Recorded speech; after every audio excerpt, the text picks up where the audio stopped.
Hello दोस्तों, आपका हमारे इस चैनल गोस्ट इज़ बैक पर एक बार फिर से स्वागत है।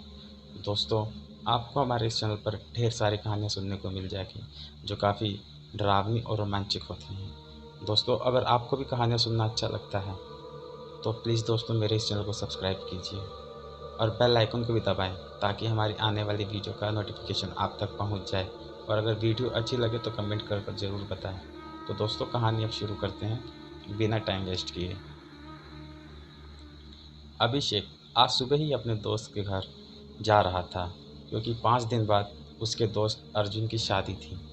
अभिषेक सुबह से अर्जुन के घर बैठे बैठे बोर हो रहा था तो उसने अर्जुन से कहा, यार मैं कब से यहाँ बैठा हूँ, तुम मुझे अपने गांव टहलाने क्यों नहीं ले जाते।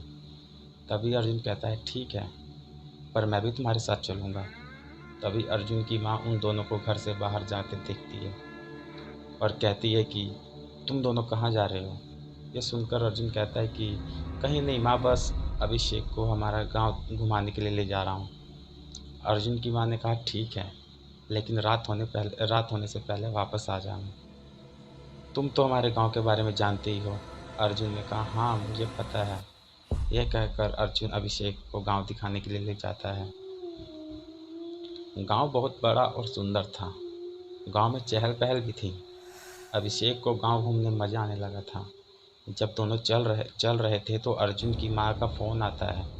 माँ से बात करके वह अभिषेक से कहता है कि भाई तुम गांव में घूमो, मुझे घर पर कुछ काम है, इसलिए मैं घर वापस जा रहा हूँ और तुम भी रात होने से पहले घर आ जाना। यह कहकर अर्जुन अपने घर जाने लगता है और अभिषेक घूमने चला जाता है। गांव में अभिषेक घूमते फिरते बहुत दूर निकल जाता है। अब थोड़ा अंधेरा भी हो रहा था, इसलिए अभिषेक ने सोचा कि अब घर वापस जाना चाहिए, लेकिन वह रास्ता भूल जाता है। इसलिए वह अर्जुन को बुलाने के लिए जेब से मोबाइल निकालता है, लेकिन मोबाइल की बैटरी भी बहुत कम रहती है। यार बात करने के बाद अगर फ़ोन स्विच ऑफ हो जाए तो अच्छा ही होगा। यह कहकर वह अर्जुन को फ़ोन लगाता है और जैसे ही वह अर्जुन को फ़ोन लगाता है तो अर्जुन से गुस्से से कहता है, अरे यार तुम अब भी गाँव में घूम रहे हो, इतनी रात को घूमना अच्छा नहीं है। अभिषेक जवाब देते हुए कहता है, भाई आप पहले मेरी बात तो सुन लो, Please like and subscribe मैं our यहाँ own पर हूँ। channel. वहीं अभिषेक का फ़ोन स्विच ऑफ हो जाता है। अब क्या करें।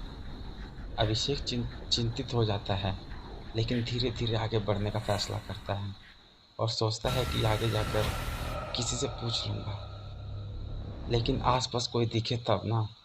इस बात से अभिषेक भी बहुत हैरान हो जाता है क्योंकि कुछ समय पहले गांव में काफ़ी चहल पहल थी और अब पूरा गांव खामोश था। अभिषेक इधर उधर भटकता है लेकिन अर्जुन के घर का रास्ता नहीं खोज पाता। 3 घंटे ऐसे ही निकल गए। अब वह थक चुका था। तभी उसकी उसकी नज़र एक सामने खड़ी लड़की पर पड़ती है। वह दुल्हन की तरह सजी हुई थी और अभिषेक को देखकर मुस्कुरा रही थी। तभी लड़की ने अभिषेक के पास जाकर कहा कि तुम आ गए, अब मेरे साथ चलो। अभिषेक को तो पहले कुछ समझ नहीं आ रहा था। वह पागलों की तरह उसके साथ जाने लगा। कुछ देर बाद लड़की अभिषेक को सहरा बांध देती है और फिर उसे एक गड्ढे के पास ले जाती है। गड्ढे के अंदर का नज़ारा देखकर अभिषेक के पसीने छूट जाते हैं। उसका शरीर भी कांपने लगता है क्योंकि गड्ढे में कुछ लड़कों के कटे हुए सिर पड़े थे और दाईं ओर से एक कपड़े में दूल्हा भी था। अभिषेक में अचानक से हिम्मत आ जाती है। वह दौड़ने लगता है। वह दौड़ने लगा और तभी वहीं वहीं अचानक रुक गया क्योंकि उसने देखा कि उसके सामने एक बिना सिर का आदमी खड़ा हुआ था। सभी ने शादी के कपड़े भी पहने हुए थे। शायद ये वही लोग थे जिनके सिर Please उस like and गड्ढे में subscribe पड़े हुए our own थे। channel. अभिषेक फिर से उनसे बचने के लिए पीछे की ओर दौड़ा। तभी उसकी सांसें थम गई और उसने देखा कि वही लड़की दुल्हन के कपड़े में सामने आकर खड़ी है। वह धीरे धीरे अभिषेक के पास आ रही थी और कटे हुए सिर वाले सभी लोग उसके पास आ रहे थे। अभिषेक वहीं खड़ा रह गया। तभी अचानक एक बड़ा सा उजाला हुआ। अभिषेक ने देखा कि जिस खंभे के नीचे वह खड़ा था उस खंभे की लाइट जलने लगी।